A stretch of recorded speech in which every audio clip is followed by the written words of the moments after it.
Là où vous avez raison aussi, c'est de dire qu'il y a plus grave encore que l'espionnage entre États, c'est l'espionnage de journalistes, d'avocats, de parlementaires.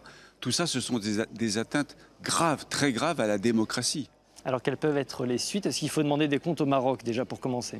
Il va falloir demander des comptes à tous les pays qui ont acquis ce logiciel Pegasus. Israël, d'une certaine manière, qui a validé, le ministère de la Défense qui aurait validé la vente de ce logiciel. Oui, c'est ce que j'allais vous dire. Il faut demander des comptes aux pays qui ont acquis Pegasus, qui s'en sont servis, et puis aussi à Israël, qui a permis la fabrication de ce système, qui a sans doute délivré des licences autorisant l'exportation de ce système, et puis peut-être même qui a utilisé ce système.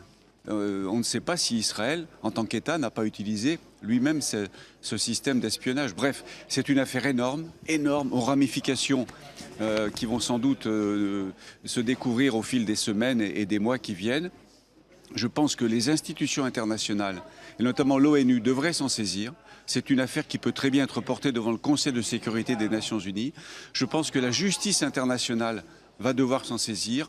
Alors on peut penser à la Cour internationale de justice de La Haye, on peut penser à des tribunaux pénaux internationaux, à la Cour pénale internationale. Bref, c'est une affaire énorme qui va vous occuper, les journalistes, et nous occuper, nous les hommes politiques, pendant très longtemps. Et il faut vraiment qu'on arrive, in fine, à une régulation internationale de tout ce qui se rapporte à ces systèmes d'espionnage informatique.